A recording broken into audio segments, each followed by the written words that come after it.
Maraming salamat po sa pagtangkilik ng ating video. Hinihikayat ko po kayong mag-like and subscribe para ma-update kayo sa susunod na nakabanata. Tara at umpisahan na natin. Naglakad sina Lanvin at Lily papasok sa mall, at nalaman na mas marami pa pala ang mga taong nasa loob na ng mall. Mayroong 3 layers ng maraming tao ang nasa loob, habang mas maraming layer pa ng mga tao ang nasa labas ng mall. Ang kanilang tinitingnan ay ang 5 mga truck na nakaparada sa gitna ng mall. Walang pakundangan na pinaandar ang mga truck na yon papasok sa mall matapos banggain ng mga ito ang umiikot na pinto ng mall na gawa sa salamin. Makikita naman sa sahig nito ang parang bundok sa dami ng pera na kumalat sa paligid ng lobby na parang isang karagatan na gawa sa pera. Naramdaman ni Lily ang panginginig ng kanyang katawan. Nagulat siya ng husto at hindi na makapagsalita sa kanyang nakita. Hindi nagmula sa World Universe si Lanvin, kaya hindi niya alam ang konsepto ng pera rito, pero alam na alam ito ni Lily. Napakaganda ng itsura ng $1 bilyong na halaga ng pera. Hinding-hindi ito makakalimutan kailanman ng sinumang makakakita rito. Hoy pangit! Halika rito! Pabulong na sumigaw si Lanvin habang tumitingin sa isang lalaking nakatayo sa harapan ng mga truck mula sa gitna ng maraming tao. Napakapamilyar para sa kanya ng lalaking ito. Hindi ba siya ang target na si Daryl? Ang tanging alam lang ni Lanvin ay ang kasalukuyang pananatili ni Daryl sa Mid-City pero masyado itong malaki para hanapin siya. Agad na nasurpresa si Lanvin dahil halos walang kapagod-pagod niyang nakita ang tao na kanilang hinahanap.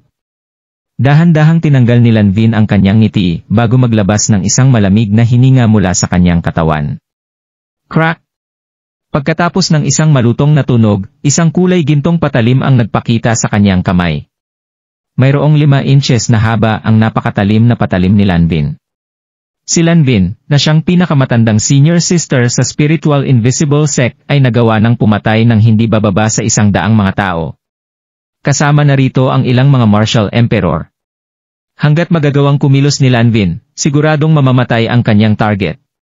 Higit 10 taon na siyang sinusundan ng gintong patalim na ito. Kaya hindi na siya makasiguro kung gaano karaming dugo na ba ang bumalot sa patalim na ito. Senior sister, ano ang iyong mahinang tanong ni Lily? Hindi niya nakita si Daryl kaya hindi niya alam kung bakit hinuhugot ni Lanvin ang kanyang patalim. Manahimik ka! Mahinang sermon ni Lanvin, iyon ang lalaking papatayin natin dito. Sinabihan na kitang manood lang sa isang tabi. Wala kang magiging kahit na anong tulong sa lakas na mayroon siya. Naiintindihan mo ba ako? Pangit. Napakagat naman sa labi ang tumatangong si Lily. Naisip niyang magkakaroon na rin siya ng pagkakataong tumapos ng isang misyon, pero agad siyang nadismaya nang hindi siya isali ng kanyang senior sister.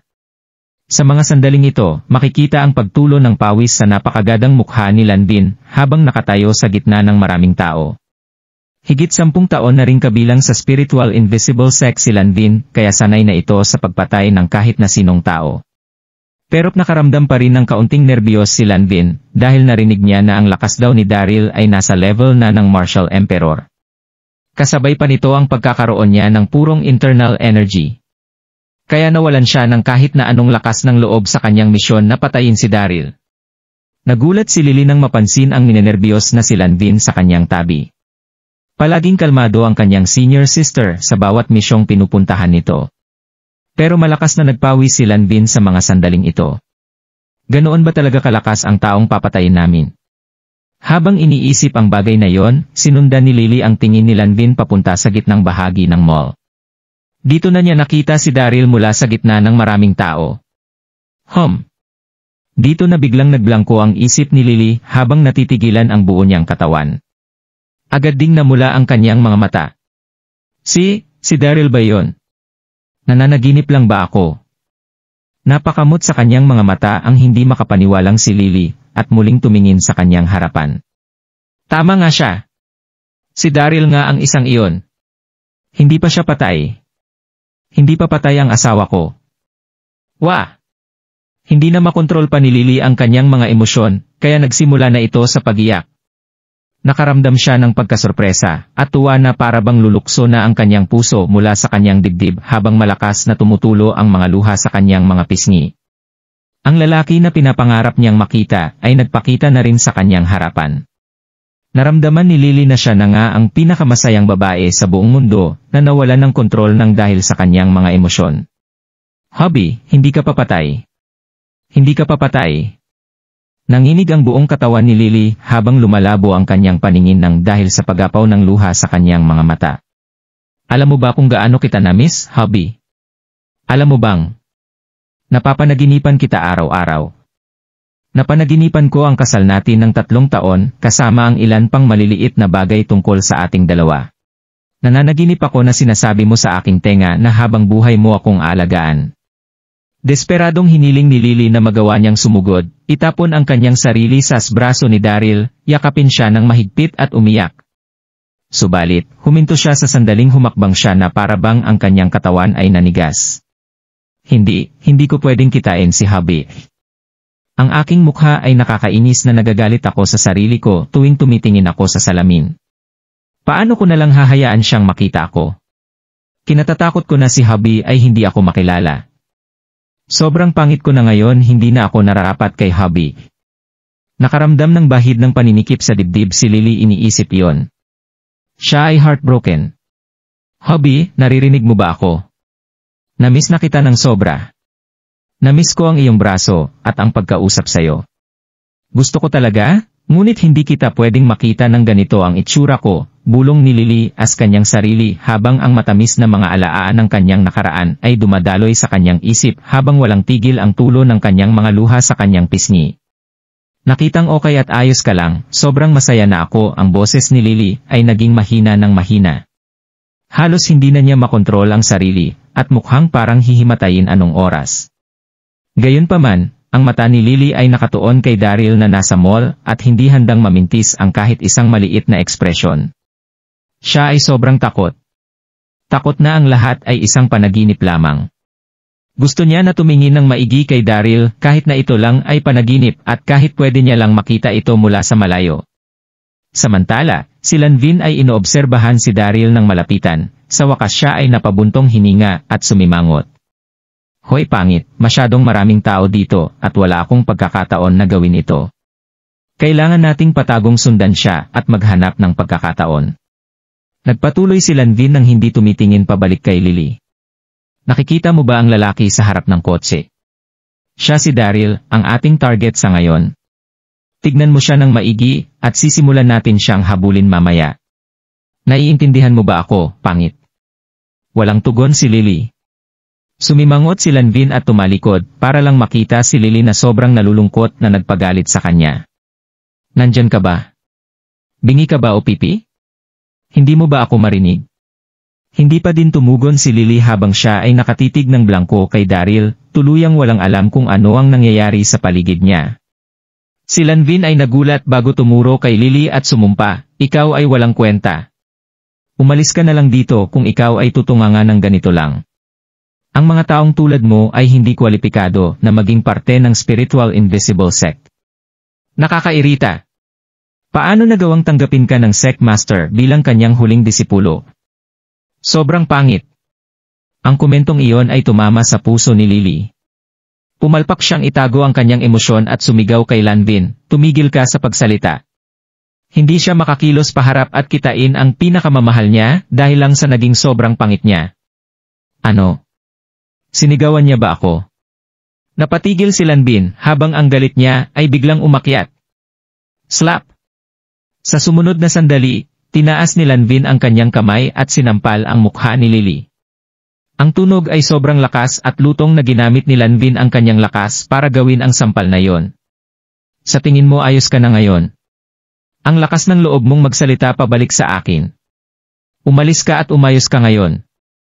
Tumitig si Lily at nanlamig na sinabi. Tinakpan ni Lily ang kanyang mukha nang walang sinasabi o umalis. Paano na lang siya aalis matapos malaman na ang target ng kanyang senior sister ay si Daryl? Hindi ko pwedeng hayaang may mangyari kay hubby. Hindi ka ba alis? Sige, bibigyan kita ng isa pang pagkakataon. Galit na sinabi ni Lanvin, kailangan mong makinig sa akin simula ngayon at hindi ka pwedeng kumontra sa akin. Kung hindi, dapat kang umalis sa paningin ko at hindi dapat kita makitang muli. Narinig mo ba ako? Alam ko, mahinang sumagot si Lily habang tinatakpan ang kanyang mukha. Tumingin muli si Lily sa direksyon ni Daryl pagkasabi nito. Hubby, pasensya na hindi kita makita. Sobrang pangit ko ngayon na wala akong dignidad para makita ka. Subalit, tahimik kitang susundan at magiging iyong maliit na tagapagligtas. Hindi ko sasaktan ang aking senior sister dahil may utang ako sa spiritual invisible sect sa pagligtas sa aking buhay, ngunit hindi ko hahayaan saktan ka ng aking senior sister. Hubby, prinotektahan mo ako dati. Ngayon? Hayaan mong protektahan kita. Subalit, si Daryl ay hindi napansin si Lily. Hinampas ni Daryl si Larry ng malakas na nagpadala sa kanya, 10 metro ang layo, halos patayin si Larry. Ang lahat ay blangkong tumingin kay Daryl at walang masabi. Itong lalaking ito. Ang lakas ng loob niyang hampasin si Larry. Si Larry ang may-ari ng shopping mall, isang respetadong lalaki sa Mid-City. Kahit na mayaman si Daryl, hindi siya pwedeng ganun ka-arogante. Ikaw. Ang lakas ng loob mong hampasin ako. Gusto mo na bang mamatay? Nahirapang tumayo si Larry at marahas na tumitig kay Daryl na may matang nag-aalab as galit at puno ng sama ng loob. Nanlalamig siyang tinignan ni Daryl. Ito ay kabayaran sa pagsampal sa aking kapatid. At saka, ang mall na ito ay akin na ngayon at hindi katanggap dito. Umalis ka na. Nagngit-ngit ang kanyang ngipin at tinuro si Daryl pagkarinig sa kanyang komento. Ikaw. Ayoko ang iyong $1 bilyong. Hindi ko binibenta ang mall na ito. Sisiguraduhin ko na hindi ka makakaalis dito ng nakatayo. Ilang dosenang security guards mula sa paligid ng mall ang pumaligid kay Daryl matapos sabihin yon ni Larry. Ngumiti ng kaunti si Daryl. Hindi ba't sinabi mo na ibebenta mo ang mall ng $1 bilyong? Hindi ko ibebenta ito kahit magkanong pera man ang ibayad mo. Sigaw ni Larry at sinigawan ang mga nakapaligid na security guards, patayin siya. Ako ang mananagot sa kung ano ang mangyayari. Sa tunog ng kanyang utos, ang mga security guards ay umugod paharap. Sa sandaling yon, isang lalaki at babae ang lumabas mula sa opisina hindi kalayuan. Ano ang nangyari? Larry, ano ang nangyari? Naghihintay kami sa opisina para bumalik ka at ituloy ang usapan. Bakit sobrang tagal mo bago bumalik? Isang lalaking nakasuot ng itim na suit ay nagpakita ng nakakatakot na aura. Iya ay ang Black Tiger Real Estate President, si Felix Blakely. Subalit, ang mata ng lahat ay nakatuon sa babae. Ang babae ay nakasuot ng burgundy long dress na naka-high heels. Meron siyang payat at magandang hugis na katawan na may nakakakit na tingin. Ang kanyang ganda ay hindi mas mababa kaysa sa mga kilalang mga artista. Siya ay ang president ng Windon Real Estate, si Jade. Tama yon. Ang mall ay talagang kay Larry, ngunit ang gusali ay isang rental. Si Felix at Jade ang siyang nagtayo ng mall. Sa nakalipas na taon o higit pa, ang Windon Real Estate ay umunlad sa ilalim ng pamamahala ni Jade. Nitong huling fall, si Felix at Jade ay magkasamang binili ang piraso ng lupa at nagtayo ng gusali bago ipaupa ito kay Larry. Bilang kabayaran, ay Felix at Jade ay hindi humingi kay Larry ng renta as halip ay 80% na stake sa mall.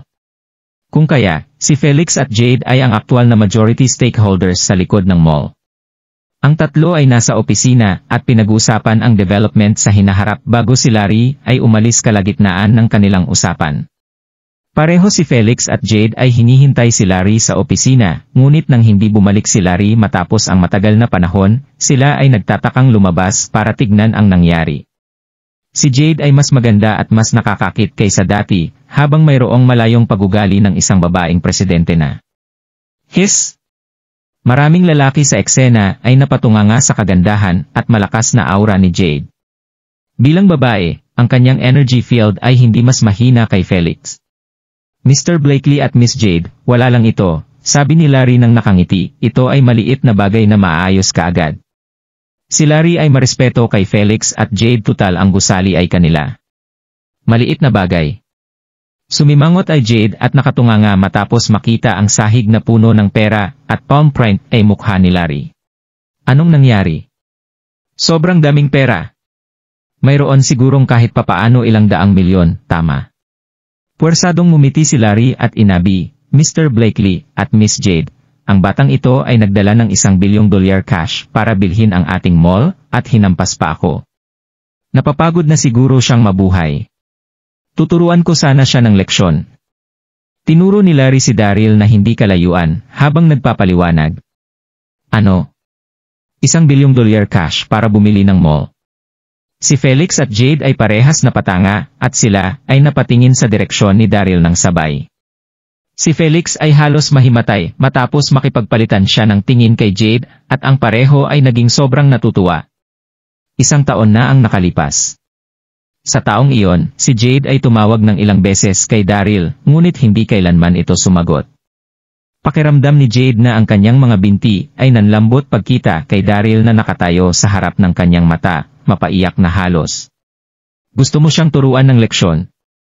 Nakatingin si Felix kay Larry na may nanlalamig na mukha habang pinipigilan ang kanyang galit. Tumango si Larry ng paulit-ulit at ngumisi. Siya ay pagod ng mabuhay, naglalakas loob na pumunta at gumawa ng gulo sa ating mall. Titanginang tanga! Bago man siya matapos magsalita, si Felix ay sinipa si Larry sa tiyan at sumigaw, siguro ay pitanginang bulag ka ano. Hush! Nilabas ni Felix ang kanyang buong lakas sa sipa na yon, na nagdulot kay Larry na makaramdam ng matalas na sakit at biglang napaupo sa sahig. Ang lahat ay talagang nabigla dahil walang nakakaalam bakit si Felix ay biglang kumilos sa ganoong paraan. Mr. Blakely. Si Larry ay tuluyang napatanga at blangkong nakatitig kay Felix. Siya ang nagsimula ng gulong ito, kaya bakit mo ako ginulpi? Slap! Ang mukha ni Felix ay namuti habang sinasampal si Larry muli bago sumigaw, gulpihin ka? Maliit na bagay lang ito kahit patayin kita ngayon. Mr. Blakely, bakit nagngit-ngit ang ngipin ni Larry? Nagtrabaho tayo ng magkasama ng mataga.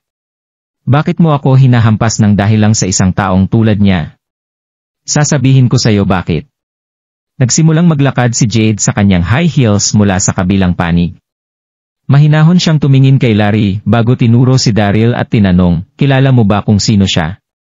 Miss Jade, hindi ko kilala kung sino siya, bulong ni Larry. Hindi mo alam. Hayaan mong sabihin ko sa'yo kung gayon, na nalamig na sabi ni Jade habang sinisigurado ang kanyang bawat salita ay malakas at malinaw. Itong taong ito ay si Daryl.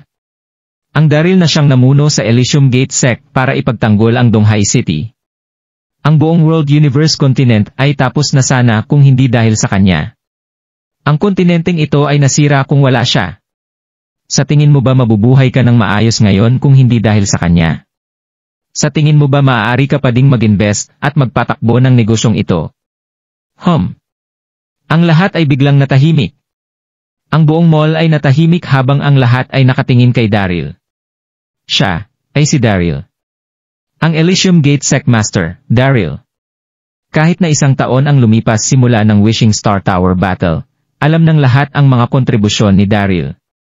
Matapos magsalita ni Jade, ang kanyang heels ay dinala siya sa harap ni Daryl. Hindi na magawang mapigilan ni Jade ang kanyang katuwaan nang dumating siya sa harap ni Daryl habang siya ay marespetong sinabi, Daddy, bumalik ka na.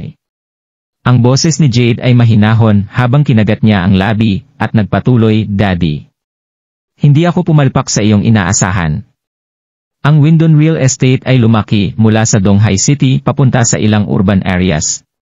Tinignan siya ni Daryl ng may ngiti at tumango sa kanyang pagtanggap.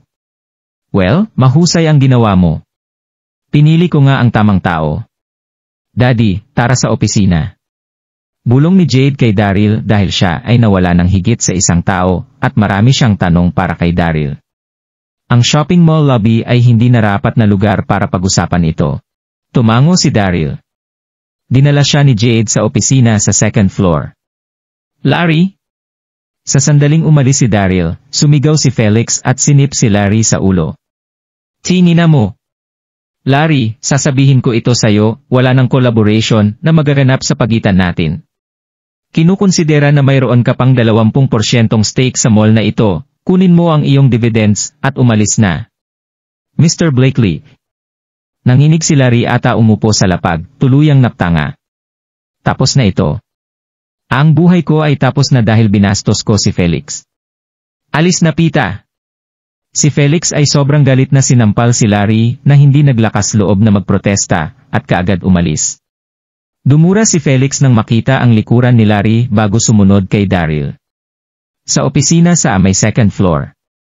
Umupo si Daryl sa office chair, habang si Jewel ay nakatayo sa kanyang tabi para pagsilbihan siya.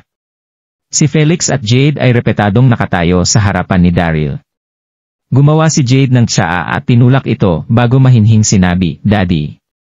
Ang ating Windon Real Estate Company ay ngayon nasa tamang daan sa pagunlad. Subalit, kasalukuyan ang mga presyo ng bahay ay bumaba. Ano ang dapat nating gawin sa hinaharap para magpatuloy na gumawa ng pera? Paano kung magpalit tayo mula sa real estate business sa iba pang industriya?" "Well, ayos lang na magbago." Tumango si Daryl. Hindi kailangan na manatili sa isang industriya kapag nasa negosyo. Siyempre lohikal lang na gawin kung anumang industriya ang magdadala ng mas malaking kita. Tanong ni Daryl, "Anong venture sa tingin mo ang papasukan natin na mas gagawa ng pera?" Hindi ako makaisip ng isa, bulong ni Jade. "Daddy, anong industriya ang mayroong magandang kinabukasan?" Si Jade ay umaasang nakatingin kay Daryl habang sinasabi iyan. Kapuri-puri na nagawa niyang matagumpay ang Windon Real Estate sa loob ng maikling panahon ng higit sa isang tao. Kung sa bagay, siya ay babae na may limitadong market knowledge at nangangailangan ng gabay mula kay Daryl sa hinaharap na pagunlad ng kumpanya. Si Felix din ay nakatingin kay Daryl ng mapagkumbaba at hinihintay ang kanyang sagot. Mayroong tiyak na pananalig si Felix kay Daryl pagdating sa negosyo at investment. Isang magandang halimbawa mismo si Felix. Si Felix ay hindi sana nagbago mula sa pagiging gangster sa isang nakakatuwang real estate magnate kung hindi nag-invest si Daryl sa kanya. Nag-isip sandali si Daryl at ngumiti. Importante na magkaroon ng long-term approach sa paggawa ng investment na nakatuon sa performance sa matagal na panahon. Ngayon na walang mga hadlang sa pagitan ng siyam na mga kontinent, ang mga tao ay malayang maglakbay, bakit hindi ka mag-explore sa ibang mga kontinente? Halimbawa, ang technological development ng Great East Continent ay bata pa na may magandang investment potential sa mga communication at entertainment sector. Ang mata ni Felix at Jade ay nanlaki matapos marinig ang mga ito. Tama siya. Pagdating sa science and technology development, ilang mga kontinente ay nahuhuli kumpara sa world universe. Bakit hindi nila naisip iyon? Si Brother Daryl ay talagang mahusay. Ang iyong ideya ay talagang tumpak. Sinaabi ni Felix at ngumiti sa tuwa. Siya ay sobrang gigil na magpatuloy sa investment plan. Si Jade ay nanginginig mula sa matinding katuwaan bago masayang sinabi, "Daddy, mahusay ka. Siguradong tutuparin ko ang iyong inaasahan." Nga pala, kumain na ba si Brother Daryl? Magbubook ako ng restaurant bago tawagin si Samson at ang iba pa para samahan tayo mamayang gabi. Maglasing tayo. Ngumiti si Felix at nilabas ang kanyang cellphone para tumawag. Mabilis na kinumpas ni Daryl ang kanyang kamay at sumenyas sa kanya na huwag tumawag habang siya ay paalis papunta sa incandescent sect at ipaghiganti si Lilibod. Wala siya sa mood para uminom at magsaya sa ngayon. Ang puso ni Daryl ay kumikirot habang iniisip si Lily. Tumingin siya sa labas ng bintana habang ang mga luha ay naiipon sa kanyang mata. Samantala, sa may New World Continent, ang Westrington Army at New World Army ay nakatayo magkaharap sa isa't isa, 1 milya ang layo mula sa Atula City. Sa mga nakaraang araw, ang parehong army ay naglaban ng higit sa ilang dosenang beses. Ang bawat laban ay laging nauuwi sa draw. Si Dong-hu, kasama ng kanyang SKY Breaking Axe, ay walang katapat sa Westrington Army. Subalit, ang New World Army ay mas malakas kaysa sa Westrington Army. Sa ilalim ng ganitong pagkakataon, mahirap para sa Westrington Army na maipanalo ang gyera gamit si Dong-hu mag-isa. Sa isang sandali, ang parehong panig ay nasa deadlock. Sa may military camp ng Westrington Army, si Dong-hu ay umupo sa Commander-in-Chief seat na may nalulungkot na ekspresyon habang may hawak na bote ng alak sa kanyang kamay. Siya ay umiinom mula sa bote paminsan-minsan. Sa harap niya, ilang dosenang mga general ang nakatayo doon, ang kanilang mga ulo ay nakayuko ng tahimik. Ang buong kapaligiran ng military camp ay hindi may larawang nakakalungkot. Si Dong-hu ay sobrang galit habang iniisip niya ito sa tulong ng SKY Breaking Axe, kaya niyang pangunahan ang Westrington Army na manalo. Hindi inaasahan, Ang pagsugod ng kanyang army ay hinaharangan ng New World Royals matapos ang kanilang tagumpay sa Atula City. Kung sa bagay, ang overall combat strength ng Westrington Army ay mas mahina kumpara sa New World Army. Talagang mahirap sirain ang deadlock kung aasa lang siya sa kanyang sarili. Ang giyera ay umabot sa stalemate ng ilang araw na siyang sumira sa moral ng Westrington Army. Biglaan, isang general na nakaitim na armor ang mabilis na pumasok. Siya ay ang pinakamagaling na kasama ni Donoghu, si Josh Yard. Maingat na tinanong ni Josh, Prime Minister, tayo ba ay atake ngayon? Galit na sumagot si Donoghu, ano sa tingin mo? Hindi pa tayo nakalamang ng ilang araw kaya ano ang punto ng paglaban? Humingi ka na lang ng truce at magpahinga. Mukhang nahiya si Josh at nagsuggest sa mababang boses, Prime Minister, meron akong ideya para ayusin ang nakakailang na sitwasyon at masigurado na ang Westrington Army ay hindi mawawalan ng reputasyon. Masasabi niya na si Donoghu ay ayaw ng lumaban at inisip ang pag-atras. Subalit, sobrang nakakahiya na umatras at ito ay nagdulot kay Donoghu na maging sobrang galit. Magsalita ka! Si Donoghu ay lumagok ng alak at nanlamig na sinabi.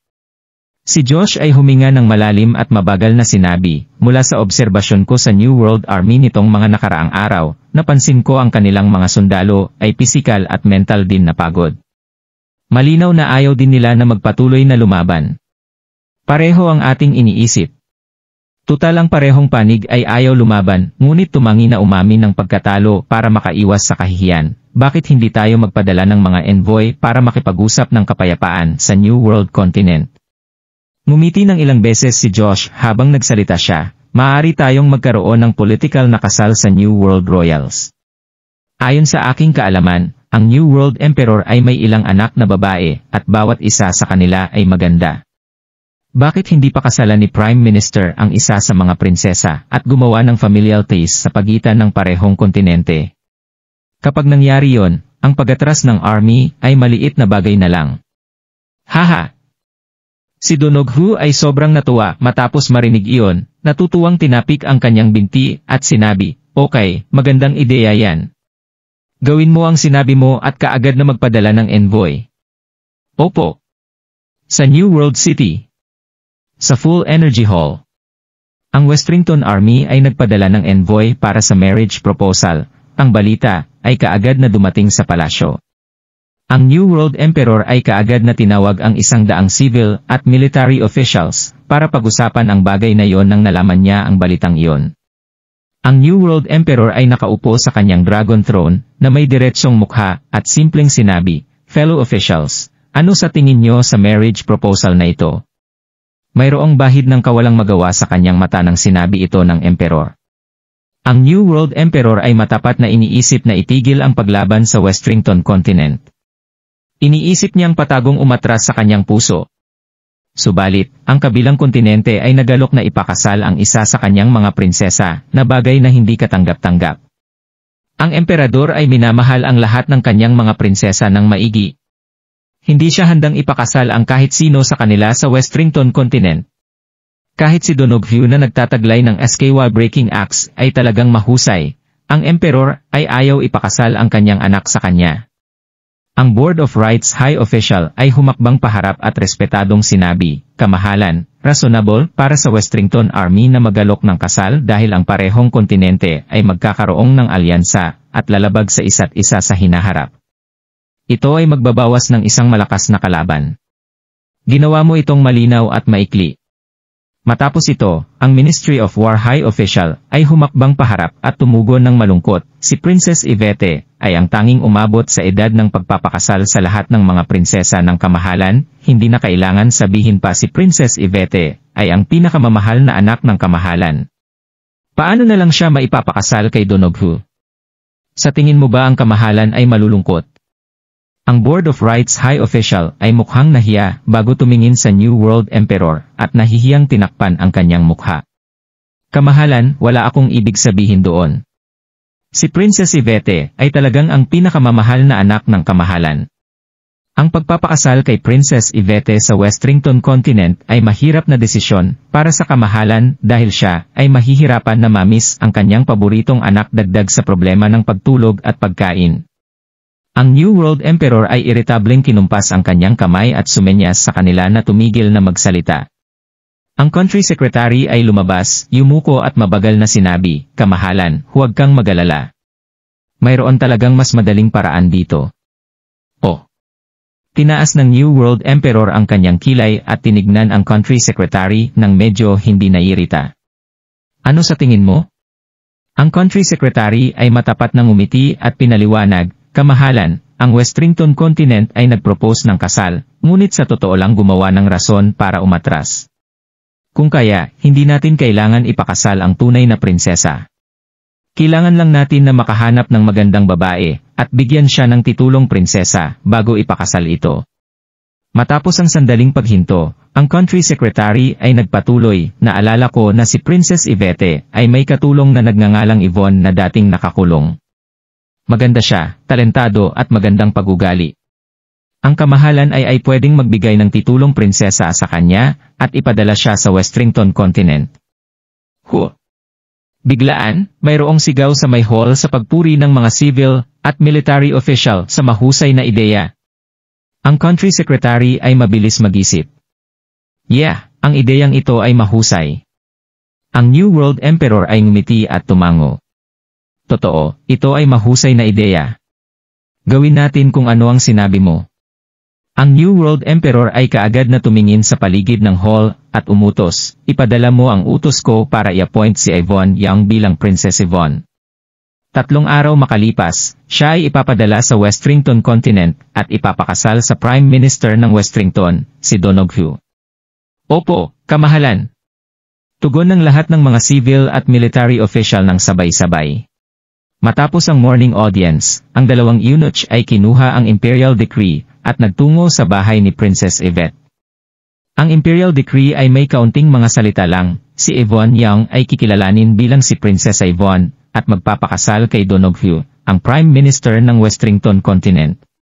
Sa kabilang banda, sa mansyon ni Carter sa World Universe Continent, ang ilang sugatang Zoran ay wala na sa mapanganib na sitwasyon sa pagayos ng kanyang kondisyon. Ang tatlo, si Daryl at ang kanyang mga kapatid at nakaupo magkasama sa hall. "Daryl, huwag na tayong magsayang ng oras simula nang ang Godfather ay nandito na ngayon at pumunta sa New World Continent," mungkahi ni Chester. Si Dax ay sabik na tumugon, "Oo, kaming tatlong magkakapatid ay umubos sa incandescent sect at pinaghiganti si Lily. Ubusin natin silang lahat. Tara na." Sinara ng maigi ni Daryl ang kanyang mga kamao, nagnitngit ang kanilang mga ngipin at tumango. Ang sakit na naramdaman niya na parang kutsilyong tumagos sa kanyang puso sa tuwing inisip niya ang malagim na kamatayan ni Lily. Ang tatlong magkapatid ay tumayo at handa silang umalis.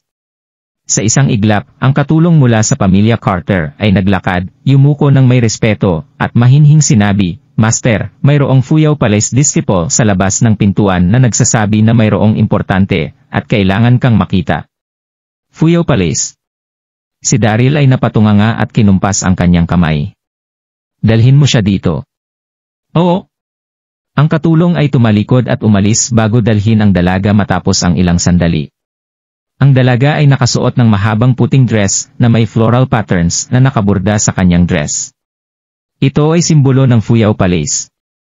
Nang dumating siya sa harapan ni Daryl, ang babaeng sisipol ay respetadong nagsalita kay Daryl, "Sect Master, ang Palace Master, ay inutusan ako na pumunta at kitain ka. Heto ang sulat mula sa aking Palace Master. Tignan mo ito." Inabot niya ang sulat papunta kay Daryl. "Anong problema kay Little Fairy?" Tanong ni Daryl habang kinuha niya ang sulat. Ang babaeng disipulo ay matapat na sinabi, "Sabi ng Palace Master na malalaman mo pagbukas mo ng sulat." Ang babaeng disipulo ay lumabas matapos sabihin yan.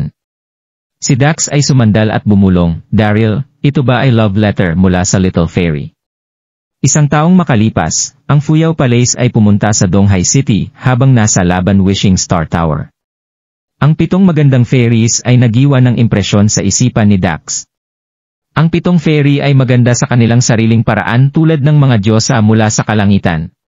Kahit si Jewel at Debra ay nagtataka nakasilip sa sulat. "Tita, huwag kang magsalita ng kalokohan.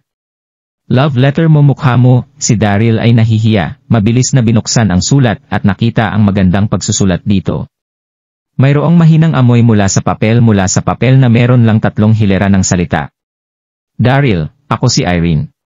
Hindi pa kita nakita ng matagal, kamusta ka?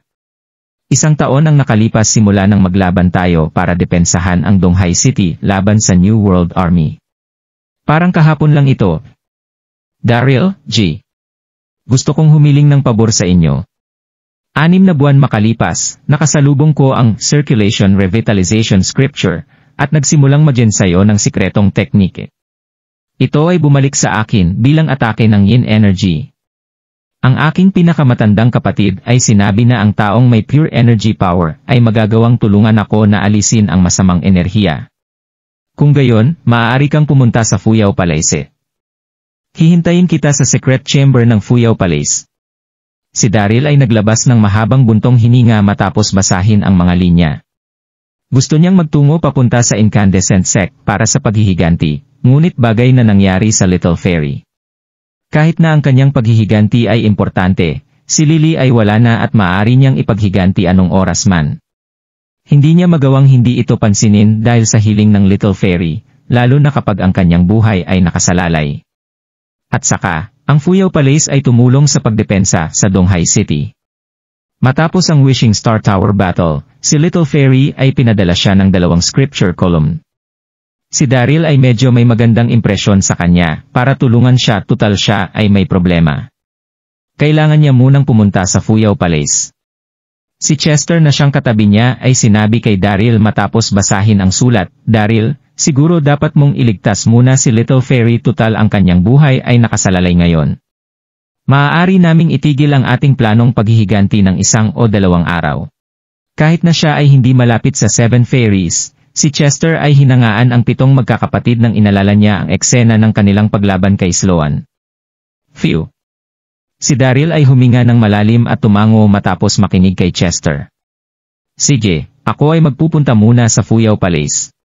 Aabutin ako ng halos 1 araw. Brother Chester at Dax ay kailangan kolektahin ang mga disipulo ng Flower Mountain at Eternal Life Palace Sect.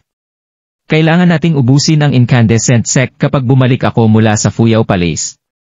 Si Daryl ay tumingin kay Debra na may komplikadong ekspresyon sa kanyang mukha.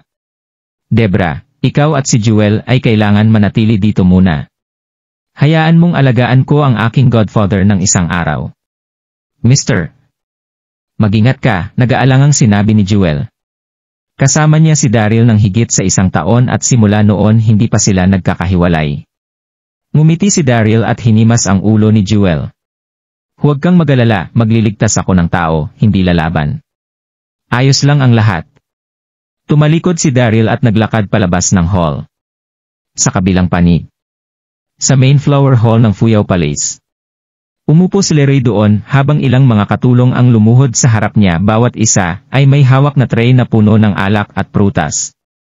Sa Fuyao Palace, ang mga lalaki ay may mababang katayuan. Subalit, ang lahat ay nagbago matapos mamuno ni Leroy. Ilang magagandang mga babaeng mga disipulo ay nag-aalaga sa tabi ni Leroy, ang ilan ay minamasahe ang kanyang paa at kanyang likuran at kanyang balikat. Si Leroy ay naging emperor. Haha! May maganda siyang buhay. Nanliit ang mata ni Leroy sa mukha niyang puno ng kaligayahan. Siya ang taong nagpadala kay Daryl para hatakin siya dahil hindi na mahintay ni Leroy na patayin si Daryl. Sectmaster. Isang katulong ang lumapit, huminto sa harapan ni Leroy at respetadong sinabi, Sectmaster, ang gabi ay dumating na at oras na para pumili kung sino ang makakasama mo ngayong gabi. Ang katulong ay nagpresenta ng magandang tray, pagkasabi nito na mayroong 7 jade slips na may pangalan ng 7 fairies, kasama ang pangalan ni Cindy at Erin. Ang mga jade slip ay nakayuko sa magulong paraan para piliin ni Leroy. Haha! Oh. Babaliktarin ko ang slip. Masayang umupo si Leroy na may bastos ng ngiti sa kanyang mukha. Si Leroy ang siyang nagkaroon ng ideya ng pagbaliktad ng mga jade slip. Si Leroy ay nagkaroon ng masamang ideya matapos magkaroon ng tuluyang kontrol sa 7 fairies. Siya ay kung gayon matutulog kasama ng pinili niya mula sa pagbaliktad ng jade slip. Ang 7 fairies ay maganda lang para sa isang linggo at magkakaroon siya ng ibang babae bawat araw. Haha! Ako ay sobrang pinagpala. Iyon ang unang araw na kanyang binaliktad ang mga Jade Slip. Tumawa si Leroy at mabilis na binaliktad ang Jade Slip. Mayroong dalawang salita na nakasulat sa Jade Slip. Ito ang second fairy, si Chloe. Ang second Palace Master. Okay. Dalhin mo siya sa aking kwarto, haha. Tumawa si Leroy at inubos ang isang baso ng alak. Ilang minuto matapos, si Leroy ay hindi makapaghintay na pumasok sa kanyang kwarto. Sa sandaling pumasok siya, nakita niya si Second Fairy Chloe na nakaupo sa kanyang kamay, ang kanyang mga acupoints ay nakasil, kung kaya hindi siya makagalaw. Ay, Beauty Chloe. Haha, nandito ako. Sinuri siya taas baba ni Leroy bago tinawag siya ng malandi. Go! Sabik si Leroy na nilunok ang kanyang laway. Lumabas ka dito! Nagulat si Chloe at nagalit nang makita si Leroy na papalapit na may masamang ngiti. Matapos uminom ang 7 fairies ng alak ni Leroy, hindi na nila nagawang gamitin ang kanilang panloob na enerhiya. Hindi lamang si Chloe ang naselyuhan ng kanyang mga acupoints, ngunit nawalan din ng kontrol ang kanyang panloob na lakas, kaya ang kanyang boses ay parang nagpipigil habang nagsasalita. Lumabas? Dahan-dahang lumapit si Leroy at nakangiting tumingin sa kanya. Pangalawang fairy, nagkamali ka ba? Ito ang kwarto ko at ako ngayon ang Fuyao Palace Sect Master. Bakit ako lalabas? Binaliktad ko ang slip ng iyong jade kanina, kaya bakit ako lalabas? Habang nagsasalita siya, lumawak ang ngiti ni Leroy. Espesyal na ginawa ko ang mga jade slip na ito para sa iyong 7 kapatid na babae. Kung sino ang pipiliin ko ngayong gabi, ay makakatanggap ng aking matamis na pag-ibig. Nararapat lang na labis kang magalak na pinili kita sa unang araw. Haha! Ano? Langyang mga jade slip? Nanginginig ang katawan ni Chloe nang marinig ito. Leroy, walang yaka talagang basura at kontrabidang walang pinagkaiba sa hayop. Hindi ka magtatagumpay. Ang 7 fairies na marangal na masters ng palasyo ay mapapahiya ni Leroy. Mas mabuti na lang na mamatay sa halip na mabuhay ng may kahihiyan. Gayunpaman, hindi man lang niya magawang magpakamatay gayong ang kanyang mga acupoint ay nakaselyo. Madilim nang umuti si Leroy habang pinagmasdan ng kanyang mga mata ang bawat katawan ni Chloe. Sumugod siya ng pasulong nang walang anumang babala. Pagkalipas ng ilang sandali, sinuot ni Leroy ang kanyang damit na may hindi mailalarawan na kasiyahan. Si Chloe ay nakapulupot sa sulok ng kama habang ang kanyang mukha ay puno ng luha at puno ng sama ng loob ang kanyang mga mata. Haha! Huwag kang papalanta, ganda. Naglakad si Leroy na nakangiti at itinaas ang baba ni Chloe. Umalis ka, napangisi si Chloe ng ngipin na puno ng sama ng loob. Leroy, puputulin kita sa libu-libong mga piraso sa paglaon. Pak! Saglit na natigilan si Leroy nang sinampal niya ang mukha ni Chloe. Deing ni Chloe, habang ang kanyang maselan na mukha ay may 5 maliwanag na pulang mga bakas ng daliri roon mula sa sandaling iyon. Hindi ka na master ng palasyo. Bakit nagmamatigas ka pa rin? Malamig na saway ni Leroy. Ang babaeng to talagang ignorante. Sect Master. May mahinang boses ang nagmula sa labas ng pintuan. Isang babaeng disipulo ang nagbukas ng pinto at ibinaba ang kanyang ulo habang nakatayo roon na may gulat na ekspresyon. Nagmukhang galit si Leroy habang lumingon at tumitig sa babaeng disipulo. Sinong nagsabi sa iyong pwede ka pumasok? Gusto mo bang mamatay? Mukha siyang nakakatakot nang sabihin niya iyon. Dog. Nanginginig ang babaeng disipulo, nagmamadaling lumuhod sa lupa, at sinabi, pakiusap, patawarin mo ako, Sect Master. Narito si Daryl. Ayaw niyang itulak ang pinto, at pumasok din sa silid, ngunit ilang beses na siyang tumatawag mula sa labas, at hindi siya narinig ni Leroy.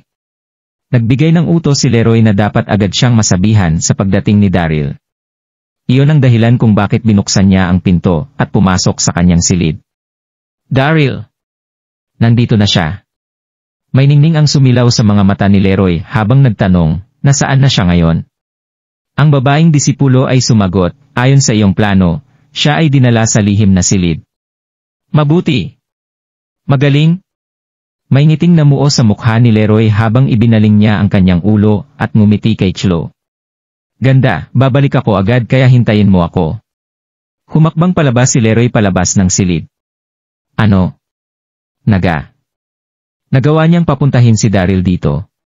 Si Chilo ay nakahiga doon nang hindi gumagalaw habang ang puso niya ay lihim na nanginginig mula sa sobrang pagkabalisa sa pakiramdam ng pagkabigla. Ang ilan sa mga magkakapatid na babae ay tinatalakay kung paano isisiwalat ang balita at ipaalam kay Daryl upang iligtas sila gayong nakakulong sila. Inilayo ng Fuyao Palace ang kanilang mga sarili sa mundo ng paglilinang sa loob ng 1,000 taon, kaya't ang kaibigan lamang nila ay si Daryl. Si Daryl ay nabitag sa sekta ni Leroy. Kung nahuli din siya, katapusan na ng Fuyao Palace. Balisa si Chilo habang nasa isip niya iyon. Sa kabilang banda. Pagdating ni Daryl sa Fuyao Palace, pinangunahan siya ng babaeng disipulo sa liblib na landas. Sinabi ng disipulo na si Little Fairy ay naghihintay sa kanya sa lihim na silid. Matapos dumaan sa madilim na koridor, dinala si Daryl sa kuweba. Sect Master, ito ang lihim na silid ng Fuyao Palace. Hinihintay ka ng Palace Master sa loob. Maaari ka nang pumasok ngayon, sabi ng babaeng disipulo, habang ang kanyang mga mata ay umiiwas ng tingin kay Daryl at kumislap na may hindi mapapansing gulat. Kakaiba ito. Napakadilim, mamasa-masa, at hindi mukhang lihim na paglilinang ang silid na ito. Nag-aalangan si Daryl sa kanyang puso, ngunit pumasok pa rin siya. Whoosh! Sa sandaling siya ay pumasok sa kuweba, may malaking hawla ang bigla at hindi inaasahang nahulog mula sa itaas ng kanyang ulo sa bilis ng kidlat. Bang! Naganap ito ng sobrang bigla na walang pagkakataon si Daryl na kumilos sa oras, kaya nakulong siya rito. Ang paligid ay puno ng usok at alikabok pagkatapos ng malakas na ingay at natigilan si Daryl nang bumalik siya sa kanyang katinuan. Ang hawla kung saan siya nakakulong ay sobrang bigat dahil sa mga iron bar na kumikinang na may malamig na itim na ningning at kasing kapal ng isang braso. Anong ibig sabihin nito? Nagulat si Daryl at tumalikod upang tingnan ang babaeng disipulo, ngunit wala na siya. Wiw! Bumitiw si Daryl ng buntong hininga at agad na nagtipon ng alon ng panloob na enerhiya sa kanyang kamay bago hinampas ang kanyang palad sa bakal na hawla. Gayunpaman, ang bakal na hawla ay hindi man lang gumalaw. Daryl, huwag ka nang magsayang ng lakas. Biglang may malamig na tinig ang narinig habang ang lalaking may edad ay lumitaw sa paningin ni Daryl. Ang taong may suot na itim na robe ay may mukhang puno ng kayabangan at masamang hangarin. Walang iba kundi si Leroy. Leroy. Lihim na napailing si Daryl nang magsalita siya. Napansin niyang namumuo ang panloob na enerhiya ni Leroy. Paano ito naging posible? Hindi ba nasira ang kanyang mga meridian sa puso, kaya hindi na siya pwedeng maglinang sa kanyang buhay? Bale ang liham na isinulat ni Little Fairy ay fake. Nakasimangot si Daryl nang salubungin niya ang mga mata ni Leroy. Kasabay nito, naglalakad din si Leroy patungo kay Daryl ng paisa-isang hakbang habang dinikit ang kanyang mahigpit na kamao, hindi niya maitago ang sama ng loob. Daryl, marahil ay hindi mo inaasahan na balang araw magwawakas ka sa aking mga kamay. Malamig ang tingin ni Leroy. Sinulat ko ang liham gamit ang pagkakakilanlan ng Little Fairy upang mabitag ka, at espesyal na inihanda din ang kulungan na ito para lamang sayo. Labis na malamig ang mga mata ni Leroy habang sinasabi iyon. Nang sirain mo ang aking kunlun sect, lihim akong sumumpa na papatayin kita, 3 magkakapatid. Naghintay ako ng buong taon para sa araw na ito. Wiw! Malamig na tumingin si Daryl kay Leroy. Nasaan ang 7 fairies? Napagtanto ni Daryl ang halatang sitwasyon na si Leroy ay may ganap na kontrol sa Fuyao Palace. Batay sa pagkaunawa niya sa pagkatao ni Leroy, ang lalaking iyon ay malamang nilason ang 7 fairies upang makontrol ang Fuyao Palace. Si Leroy ay matagumpay na ngumiti. 7 fairies. Haha, buhay sila. Ang First Palace Master ay nakahanap ng 9-day inyang herb at tinulungan akong bawiin ang aking mga meridian sa puso pagkatapos ng lahat. Bakit ko sila papatayin? Siyempre, gusto kong pasayahin sila. Ibinato sa kanya ni Leroy ang mapangutyang tingin. Ang 7 fairies ay mga babae pagkatapos ng lahat. Siyempre, kakailanganin nila ng pagmamahal at malambing na pangangalaga. Papahalagahan ko sila. Nga pala, kung titingnan mo ang iyong kasalukuyang sitwasyon, mas mabuting mag-alala ka para sa iyong sarili kaysa intindihin ang Seven Fairies. Humakbang si Leroy at nakangiting tumingin kay Daryl matapos itong sabihin. Huwag kang mag-alala. Bagaman nahuli kita, hindi kita hahayaang mag-isa dahil gagamitin ko ang parehong pamamaraan upang dalhin si Dax dito bukas at si Chester sa susunod na araw kinabukasan. Para naman sa iyong mga magulang, huwag mo ring isipin na makakataka sila. Sisiguraduhin kong pagbabayaran nila ng 10 beses na higit pa kaysa sa pagwasak mo sa aking kunlun sect. Nawala ang ngiti ni Leroy habang namula na parang dugo ang kanyang mga mata. Leroy. Galit na galit si Daryl at tinipon ulit ang kanyang panloob na enerhiya bago hinampas ang kanyang kamay sa hawla. Bang! Ginamit ni Daryl ang halos buong lakas niya upang magdulot ng malakas na ingay na halos makabasag ng mga tenga ng tao. Gayunpaman, nanatiling buo ang hawla. Tumawa ng malakas si Leroy matapos itong makita. Daryl, huwag mo nang sayangin ang iyong lakas. Ang kulungang ito ay gawa sa 10,000 years fine iron. Sobrang tibay nito na kahit ang level 5 Martial Emperor ay hindi ito maaaring magalaw. Paan pa kaya ang level 1 Martial Emperor na tulad mo? Si Leroy ay naging mas mayabang pakinggan kaysa dati dahil sa kanyang baliw na tingin. Huwag kang mag-alala, hindi kita papatayin kagad. Dahan-dahan kitang pahihirapan hanggang sa puntong naisin mong mamatay ka na lang. Saka ko lang talaga maibubulalas ang galit ko. Maghihirap din ang mga kapatid at magulang mo dahil sayo. Nga pala, wala ka bang espesyal na relasyon sa mga diwatang iyon? Sayang naman dahil ang Seven Fairies ay malapit nang maging aking mga babae. Kumikirot ba ang iyong puso? Haha, ikaw. Bago pa matapos magsalita si Leroy, naramdaman niyang nahaharangan ang kanyang boses at tinitigan si Daryl na may nanlalaking mga mata. May ngiting namuo sa mga sulok ng bibig ni Daryl habang naglabas siya ng kakilakilabot na aura na kumakalat sa kanyang paligid. Whoosh! May bola ng puting apoy na tila walang anumang temperatura na lumundag mula sa palad ni Daryl, ngunit ang nakapalibot na hangin nito ay nakakasunog sa init. Ito ang White Lily Cold Flame. Ikaw, natigilan si Leroy. Sa susunod na sandali, itinaas ni Daryl ang kanyang kamay at ang White Lily Cold Flame ay tumalon bago kumapit sa hawla. Haha! Haha! Sa kisap mata, nagsimulang matunaw ng kaunti ang sobrang tibay ng hawla. Ano? Ito? Anong uri ng apoy iyan? Maaari nitong tunawin ang 10,000 years fine iron. Malaki ang pagbabago sa mukha ni Leroy matapos itong makita, habang labis na natataranta ang kanyang puso at hindi niya mapigilan ang panginginig. Ang ngiti ni Leroy ay tuluyan nang nawala habang ang pakiramdam ng takot ay sinakop ang kanyang buong puso. Hindi niya alam na ang White Lily Cold Flame ay ang pinakakakaibang apoy sa buong mundo.